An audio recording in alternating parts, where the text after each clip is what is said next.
Señoras, señores, muy buenas tardes y muchísimas gracias por estar acá. En nombre de Defante y compañía le doy la más cálida, entre comillas, bienvenida, vinculado esto también con la temperatura agradable que tenemos hoy, a este sitio que realmente nos conmueve ocupar con una actividad como la de hoy, y me refiero al espacio que supongo todos admiramos, porque les tengo que pedir, por favor, aunque es un poco incómodo para mí, procuren no conversar, aunque sea en voz baja, porque la acústica del ambiente hace que se proyecte y así le permitimos a nuestro invitado poder hablar tranquilamente. Muchas gracias por esto. Ante todo queremos agradecer la presencia del doctor Mario Bunge. Queremos agradecerle a la Universidad Nacional de Rosario, tanto a la Facultad de Ciencias Políticas y Relaciones Internacionales, como a este nuevo, bien podemos decir, y renovado espacio que ya conocemos como ECU, Espacio Cultural Universitario. Y queremos agradecerles a todos ustedes por responder más a una convocatoria que es demasiado tentadora: escuchar al doctor Bunge. En realidad, con las actividades de hoy, mañana y pasado, Defante y compañía cierra por este año un intenso programa de actividades que apuntan a consolidar la misión de difundir el desarrollo de temas científico-tecnológicos. De hecho, la presencia del doctor Mario Bunge no hace sino reafirmar este propósito. Cabe recordar que, invitado por nuestra empresa, Mario Bunge estuvo en nuestra provincia en marzo de 2010 durante una semana. Brindó 6 conferencias en ámbitos privados y públicos con el auspicio y respaldo de la Universidad Nacional de Rosario y de la Universidad Nacional del Litoral. Lo escucharon casi 2.000 personas. Resultó una experiencia inefable para todos quienes tuvimos el privilegio de estar junto a él. Esta nueva visita a Rosario para compartir los frutos de su incansable tarea investigativa nos hace pensar que captó el afecto y agradecimiento que intentamos transmitirle en aquella oportunidad. Seguramente nos va a dejar una vez más la inquietud de seguir nosotros también en ese camino de desarrollo intelectual, compromiso social y entrega generosa y desinteresada que siempre hizo de su magnífica obra. El tema de la conferencia de hoy, Filosofía para Médicos, es a la vez el nombre del último libro del doctor Bunge, recientemente editado, que felizmente ya está a nuestra disposición. Durante las tareas de coordinación de este ciclo, recibimos con entusiasmo la propuesta del doctor Bunge de abordar desde la filosofía el tema de la medicina. Rosario ostenta con orgullo la Facultad de Ciencias Médicas de la UNR, que nació como escuela de enseñanza médica propuesta por Cornelio Casablanca en 1910. Inició sus actividades en 1920 con una clase dictada por el profesor Tomás Cerruti en la Cátedra de Histología y Embriología. En realidad sentimos el compromiso de honor de nombrar, tal vez con injustos olvidos, a excelentes profesionales que poco a poco se incorporaron a la institución. José Benjamín Ábalos, Artemio Seno, Wenceslao Tejerina Foderingam, Juan José Moretti, Ricardo Ercole, Oscar Marotoli, David Staffieri, José Silverstein, Juan Martínez y el eminente Clemente Álvarez, autor del primer libro de cardiología de nuestro país. Los invito a ir tomando notas de los puntos sobre los cuales deseen consultar al doctor Monge. Al final de la conferencia pasaremos a recoger las preguntas únicamente por escrito. Tal como hemos anunciado este ciclo, Mario Monge nos brinda siempre otro punto de vista. Ya no más estamos dispuestos a escucharlo. Doctor, por favor. Hola. Por favor, levanten la mano los médicos. No son muchos, de modo que puedo arriesgarme. Voy a pedirles que imaginen que han ingresado en el gabinete de un médico chino tradicional, de esas que curan pinchando y con hierbitas y con masajes. Voy a empezar por mostrarles cómo se hace un diagnóstico. Por favor, sáquenme la lengua. Exceso de yin. Por favor, señor, sáquenme la lengua. Insuficiencia de yang. Obviamente, ustedes dos sufren de un desequilibrio entre el yin y el yang. Es la única enfermedad conocida por la medicina china tradicional que aún se practica no solamente en China, sino también en la internacional. ¿Cómo se cura? Muy fácil. Te pinchan en lugares designados, elegidos hace 2000 años, que figuran en los actos anatómicos chinos. ¿Para qué? Para que pueda circular el chi. ¿Qué es el chi? Nadie lo sabe. Se traduce como energía vital o algo así. ¿Qué es el yin? Nadie lo sabe. ¿Qué es el yang? Nadie lo sabe. No importa, justamente en eso consiste el secreto de la medicina china tradicional. Es que no hay secreto, no hay secreto. Hay unas manipulaciones que no tienen ningún fundamento biológico. No se sabe cuál es el mecanismo por el cual el pinchar curaría. La función de pinchar, como acabo de recordar, consiste en restaurar, en restablecer el flujo de yin que se ha interrumpido. ¿Hay pruebas de eso? Sí. ¿Qué resultados han dado? Que no sirve para nada. Una de las más recientes es un estudio experimental, un área aterrizado, en que se tomaron dos grupos. El grupo experimental, que se dividió a su vez en tres como breve, y el grupo de control. El grupo de control o testigo no se les hizo nada. El grupo experimental se lo dividió en tres. Primero, se pinchó a los sujetos en los lugares indicados por esos actos anatómicos hechos 1500 años antes del nacimiento de la anatomía. Al segundo grupo se les pinchó al azar, en cualquier parte, con agujas. Y el tercer grupo se les pinchó con escarbadientes. Resultado, todos mejoraron. ¿Mejoraron de qué? De dolores lumbares. El dolor no es una enfermedad. El dolor es un síntoma, no solamente de una enfermedad, sino de muchas.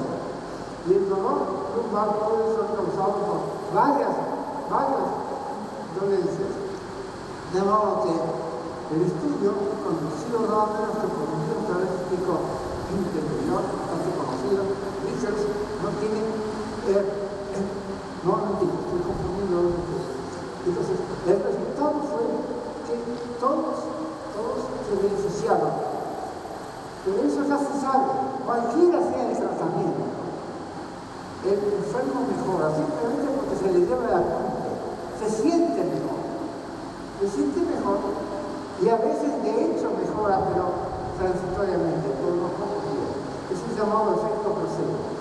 El efecto placebo es un efecto real, se llama el efecto creencia, es un efecto que tiene ciertos procesos que ocurren en la corteza cerebral sobre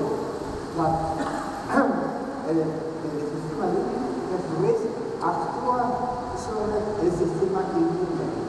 Es algo sabido que los dos sistemas están relacionados entre sí, es sabido de hace ya décadas. De modo que sí, la acupuntura hace sentirse mejor, pero también hace sentirse mejor un beso o ver una flor, ver unos pájaros lindos como los que uno ve en los parques de Buenos Aires, o ver a hijos hermosos de padres feos, cosa muy común. La medicina científica, la que nosotros gozamos desde hace más o menos 2 siglos, tardó mucho en constituirse.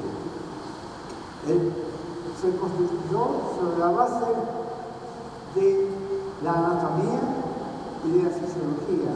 El primer atlas anatómico moderno fue el de los Andes, publicado el mismo año que se publicó el libro de Copérnico sobre el sistema heliocéntrico, o sea, 1543. Casi un siglo después apareció el famoso libro de Hawking sobre el movimiento del corazón, donde se denuncia la hipótesis de que la sangre circula y más aún la hipótesis de que hay un sistema cardiovascular que involucra también al pulmón.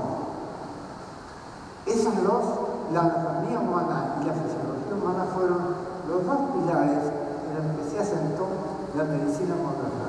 Más adelante vinieron otros descubrimientos biológicos que fueron enriqueciendo a la medicina. Ya en el año 1800, los hospitales de París eran un modelo de medicina moderna, pero no se hacía experimentación, se hacía disección, o sea, se estudiaban cuerpos muertos.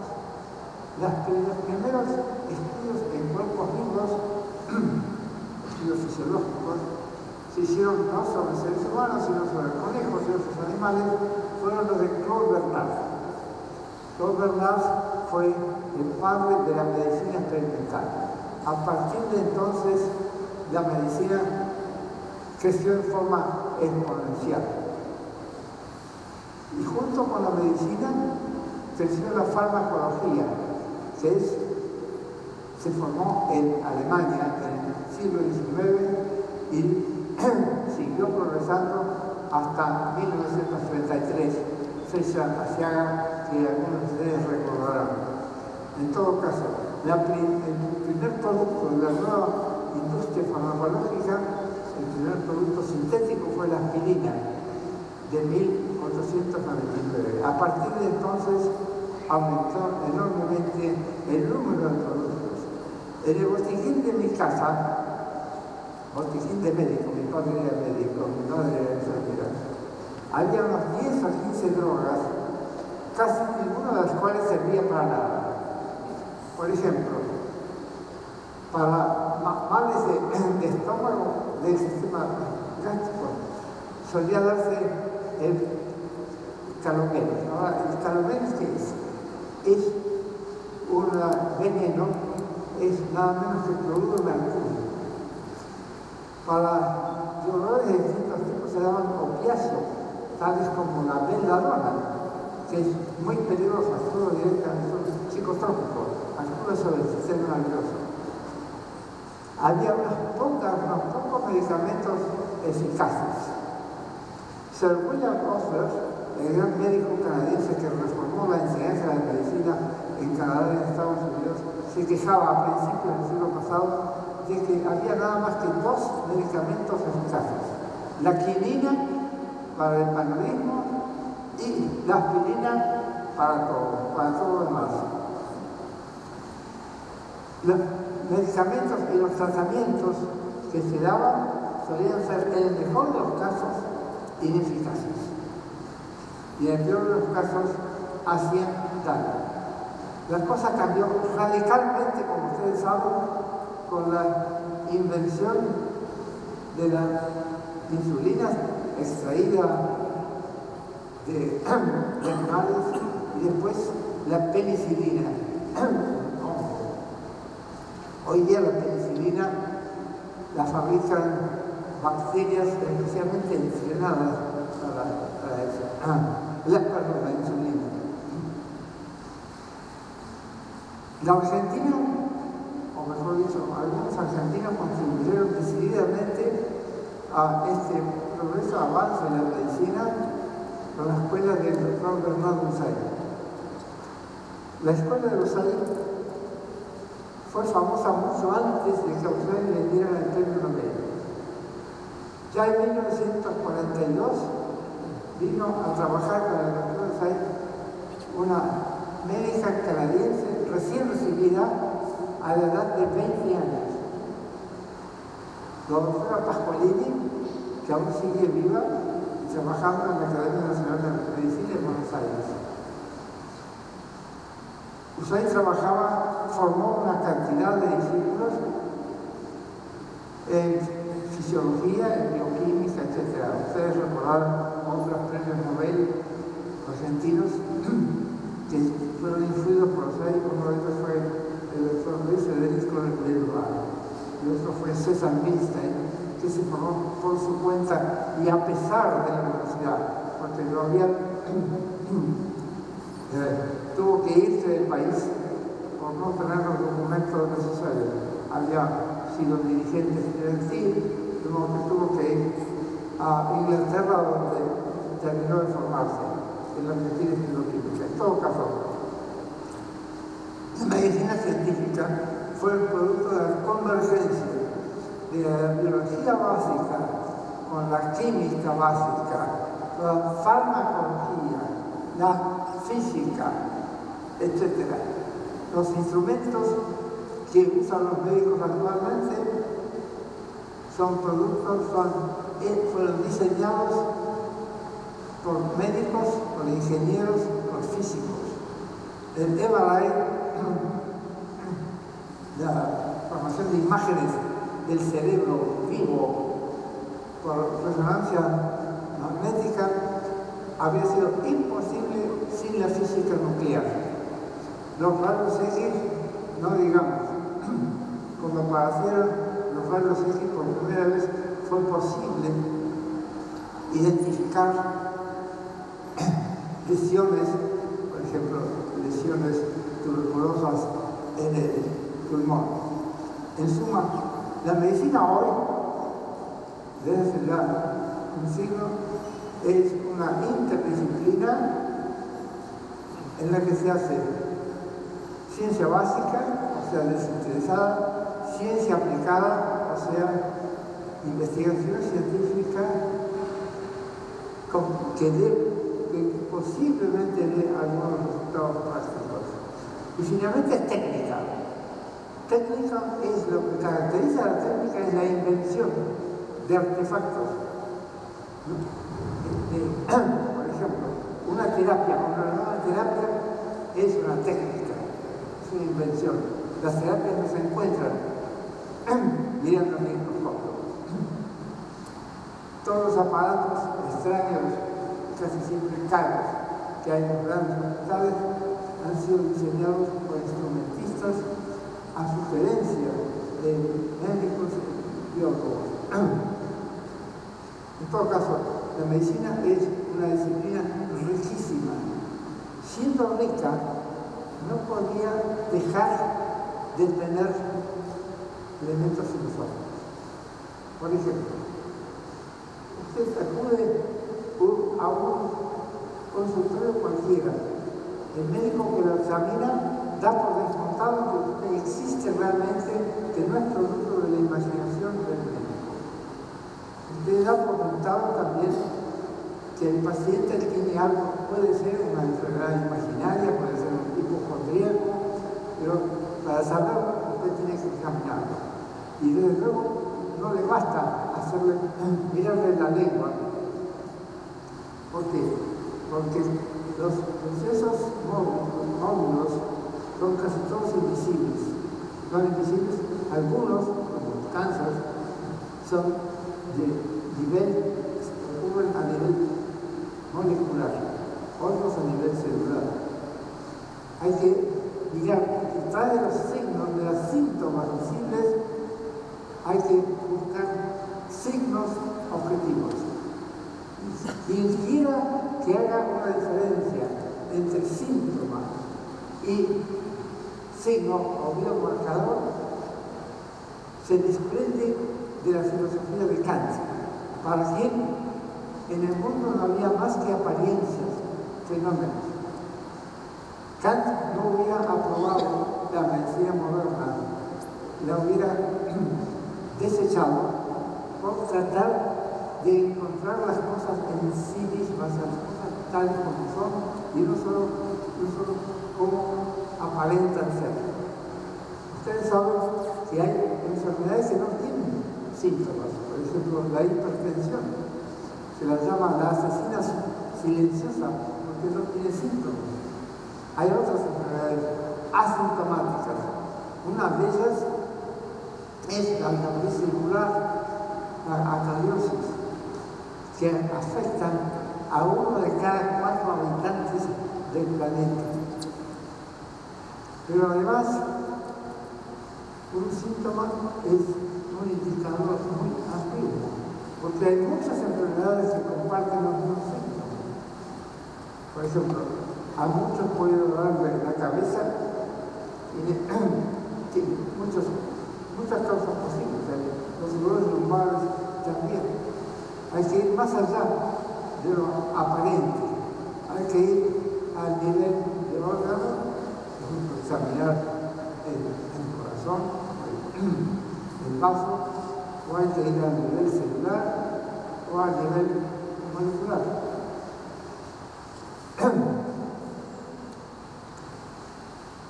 Entonces, el médico que acepta, que da por descontado que el mundo existe sin que él lo piense, adopta la filosofía realista a la que se opuso Berkeley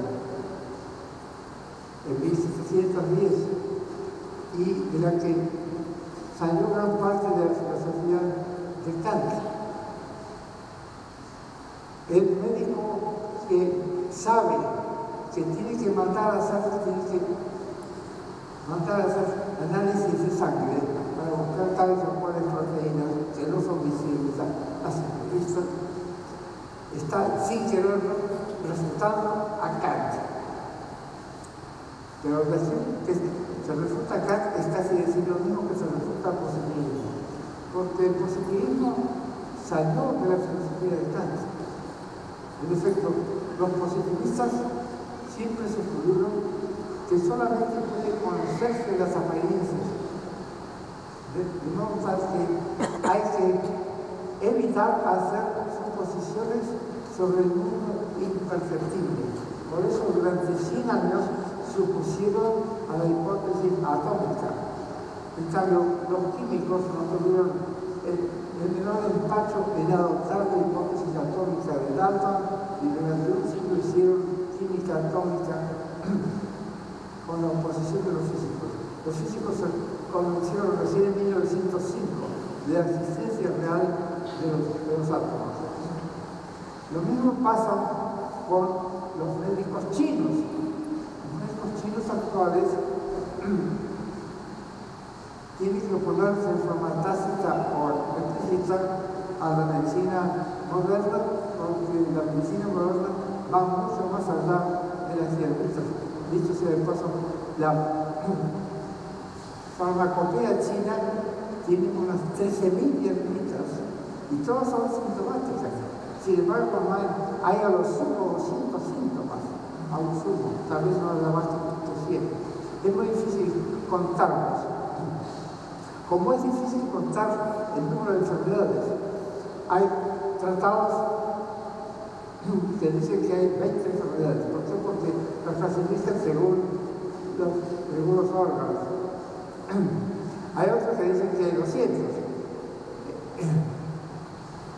Uno dice que hay exactamente 158.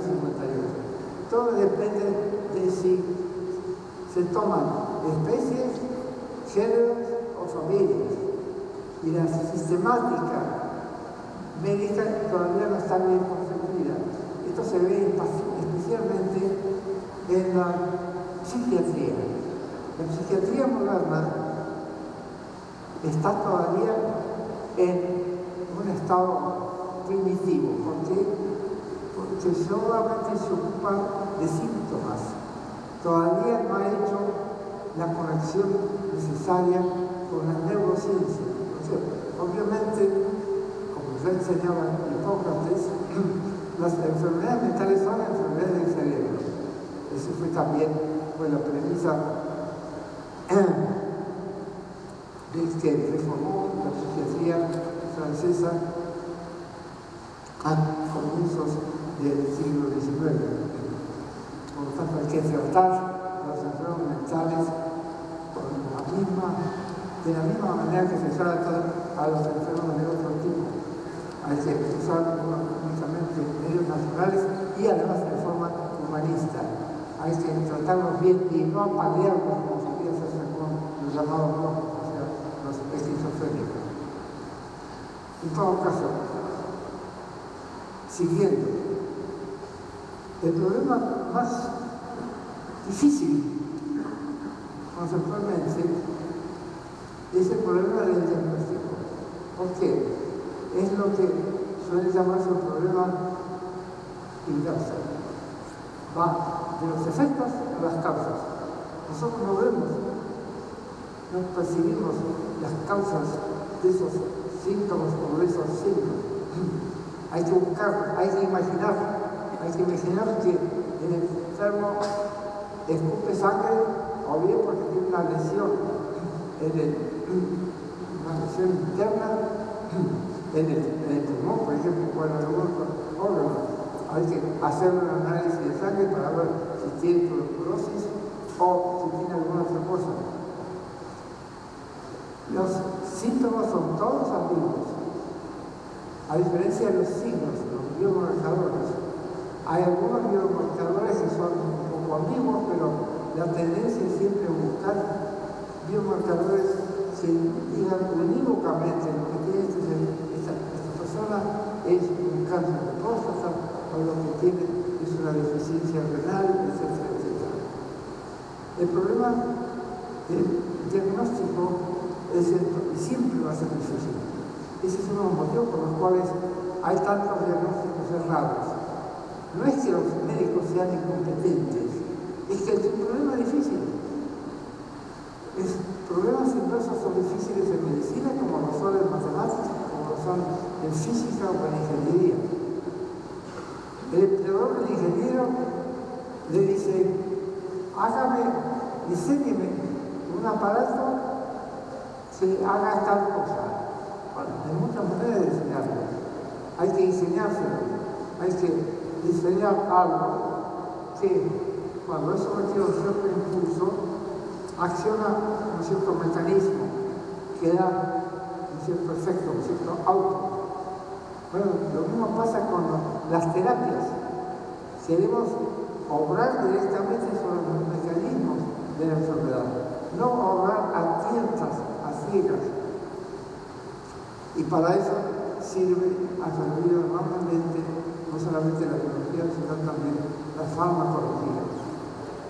A fines del siglo XIX, Paul Ehrlich hizo un descubrimiento sensacional. El descubrimiento de que en la superficie de las membranas de las células hay receptores que se combinan solamente con algunas sustancias, con algunas moléculas y no con otras. Son específicos. Entonces consiguió un programa de toda la farmacología del futuro, que se puede resumir así. Dado un receptor, Dios construirá una droga que se combinará con él o que lo bloqueará, el beta blocker. Desde entonces, los farmacólogos han podido diseñar moléculas. diseñadas tal como se diseña un vestido, de acuerdo con las necesidades del paciente. Se han descubierto unos 2.000 receptores, de modo que puede conjeturarse que a lo sumo habrá 2.000 drogas básicas, aunque luego en muchos casos habrá que estimular o al contrario inhibir a varios receptores al mismo tiempo. Pero en todo caso, el médico que usa medicamentos sintéticos, medicamentos que no existen en la naturaleza, que no son derivados directos de plantas o de hongos, está usando química, está usando química molecular, química atómica, de forma más o menos directa. Hoy día, naturalmente, las fábricas de productos químicos tienen, además de farmacólogos, tienen máquinas que ensayan rápidamente la eficacia farmacodinámica o la eficacia médica, la posible eficacia médica de millones y millones y millones de moléculas. Esas máquinas trabajan día y noche y hasta ahora han examinado posiblemente 1.000 millones de moléculas diferentes. Muy pocas de ellas resultan eficaces. Más aún, el producto final, el tiempo necesario para llevar a una droga del laboratorio a la farmacia puede ser de 10 años y el costo de 1.000 millones de dólares ha ido subiendo exponencialmente en el curso de nuestras vidas. En todo caso, la medicina dispone hoy de por lo menos 1.000 drogas más o menos eficaces. Algunas son nuevas, es cierto, y hace muy poco 3 grandes compañías farmacéuticas fueron multadas en los Estados Unidos con multas de 3 o 4.000 millones de dólares por lanzar al mercado drogas que no habían sido puestas a prueba en forma satisfactoria, y que no habían pasado en forma satisfactoria las pruebas. Pero no basta que una droga se muestre eficaz o provisoria. Es necesario también que se sepa cómo actúa, porque puede ser que tenga efectos adversos, en cuyo caso habrá que modificar la molécula, agregarlo al tratado para que modificar algo de su estructura. Esto es lo que no acepta la llamada medicina basada en evidencias o elementos de prueba. Es una escuela que se pretende nueva, nacida en Canadá, en la Universidad McMaster, que sostiene que es la primera escuela de medicina que exige pruebas por elementos de prueba. Esto es históricamente falso. El primero en ocuparse de saber si un tratamiento no te da eficaz o no fue tal vez Hipócrates, que murió hace 25 siglos. Pero además esta escuela hace hincapié en las pruebas empíricas y deja de costado en la averiguación del mecanismo por el cual el tratamiento funciona, da resultado. O sea, se atiene al llamado patrón oro. Este efecto es un gran patrón, mucho mejor que el patrón plata de Bernard, que exigió solamente experimentos y no pruebas masivas en miles de pacientes. Y a su vez, el patrón plata era superior al patrón de arcilla, digamos yo, de los médicos tradicionales que se ocupaban solamente de hacer historias clínicas y saber qué había pasado antes. Y lo razonaban de la siguiente manera. Pero, o sea, después de eso, por lo tanto, a causa de eso. Es una falacia. Es lo que sería el gallo cada vez que gritaba la amanecer, salía el sol. El gallo estaba convencido que el sol salía gracias a que pegaba el grito. En todo caso, existe un programa de tapón latino que consiste en pruebas audiovisualizadas y además averiguación del mecanismo, del posible mecanismo que está actuando. Porque como digo, el mecanismo puede ser muy complicado y la terapia puede tener efectos contrarios. Además, las pruebas clínicas, por cuidadosas que sean, siempre son susceptibles de error. Por ejemplo, ocurre que la mayor parte de los sujetos empleados por las compañías farmacéuticas para hacer pruebas en masa, esos sujetos son cobayos profesionales, gente cuya única fuente de ingresos son los honorarios que cobran de las compañías farmacéuticas, y gente que ya ha sido envenenada por una cantidad de drogas que fueron utilizadas anteriormente solamente en los ratones. Es gente sin recursos, gente sin familia, de modo tal que no puede protestar si les pasa algo. No son los cobardes, no son personas ordinarias como nosotros. Son personas que son particularmente susceptibles a drogas que ya están debilitados, su sistema inmune ya está desgastado, por así decirlo. Volviendo ahora al diagnóstico. Del diagnóstico hay que pasar a la terapia. Con la terapia pasa algo parecido. Hay que saber cómo actúa. No basta con nuestra visión. No es fácil saber cómo encontrar una terapia adecuada. El mismo motivo por el cual es difícil encontrar un diagnóstico adecuado. Se conocen los efectos, pero ¿cuál es el mecanismo? Tomamos el caso del SIDA. Cuando se descubrió el virus del SIDA,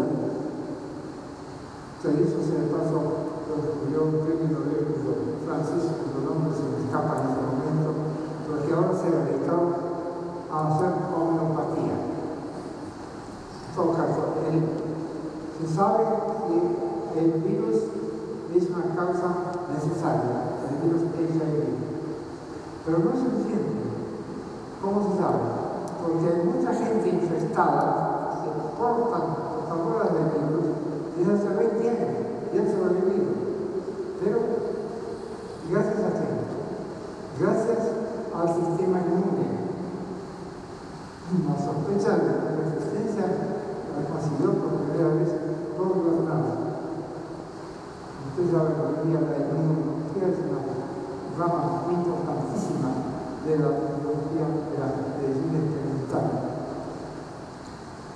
En todo caso, para que el SIDA se desarrolle plenamente, hacen falta dos condiciones. Una es la presencia del virus. La segunda es un desperfecto del sistema inmune. Por ejemplo, que ya no pueda producir, sintetizar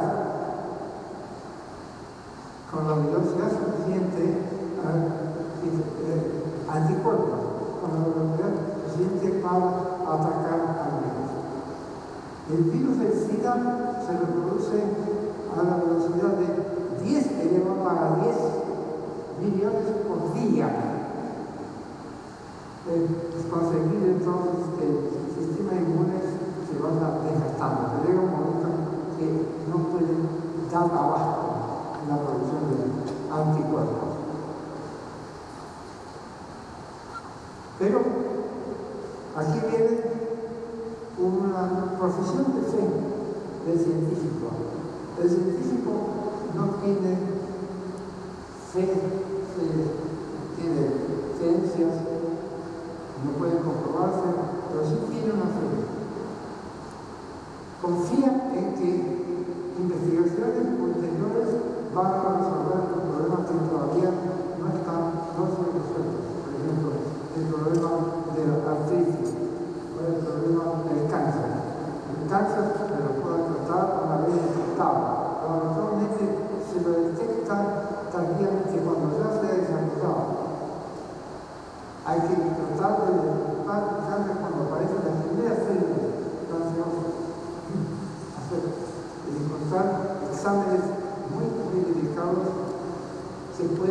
estar de sus primeras células cancerosas.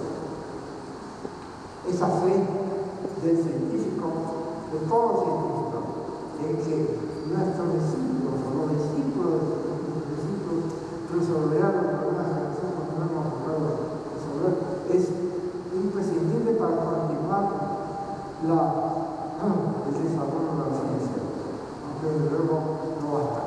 Hace falta no solamente investigadores curiosos, sino también investigadores con fondos para hacer la investigación. La investigación científica está siendo cada vez más cara. Por ejemplo, USAID logró hacer los proyectos que hizo gracias a su gran talento y con un instrumental bastante barato. Hoy día hace falta mucho más que eso. Por ejemplo, para tener radioisótopos hace falta tener un pequeño reactor nuclear. Y el pequeño reactor nuclear tiene que ser millones y millones de dólares. Y mantenerlo cuesta millones de dólares en salarios físicos y técnicos de ingenieros y asistentes, etc. Hay una cantidad de técnicas de terapia médica que son muy costosas. Entonces, hace falta condiciones sociales, además de condiciones culturales. Hace falta tener fe o confianza, mejor dicho, en la medicina. Y esta confianza se está evaporando. Basta saber que la mitad de los enfermos que se pueden tratar en los Estados Unidos recurren a chamanes. Solamente el resto, la otra mitad, recurre a los de médicos. Hay ideologías enteras que se oponen a la medicina, por ejemplo, se oponen a la vacunación. Hay, después de un gran entusiasmo por la vacunación, el entusiasmo que apareció por la vacunación de la primera vacuna, la vacuna antimabiótica y la antirrábica en el siglo XIX, hay ahora un movimiento de escepticismo que está alimentado desgraciadamente por filósofos. Filósofos que no creen en la razón, filósofos que no creen en la ciencia, son los postmodernistas, los nietos de Nietzsche y de Hegel. Nietzsche, filósofos netamente anticientíficos y por eso mismo muy populares en la Argentina. Es una manera de decir que no todas las filosofías son propicias al progreso, al avance de la ciencia. Hay filosofías que en realidad deberían llamarse filosofías, son enemigos del conocimiento. Y desgraciadamente, como son más fáciles de aprender que las otras, son muy populares. Sobre todo cuando se enseña ya en primer año. La medicina no está a salvo de cultos. En 1910, la Fundación Carnegie, muy prestigiosa, le encargó al doctor Eberhard Fessler que revisara y estudiara las escuelas de medicina de Canadá y de los Estados Unidos. En aquella época, las escuelas canadienses eran más avanzadas que las americanas. Entonces, estudió y encontró que en la mitad de las escuelas médicas norteamericanas había cursos o programas de homeopatía, acupuntura, quiropraxis, medicina espiritual, etc. Y propuso que esas facultades, o esas facultades de medicina que enseñaban chamanismo, fueran necesitaban la acreditación. Y así se hizo. Eso era el año 1910, hace 112 años. Hoy sería casi imposible. Hoy hay en Harvard, en Columbia University, hay una carrera que se llama Medicina Narrativa, según la cual es importante que el médico se haga psicoanalizar para aprender a ser empático.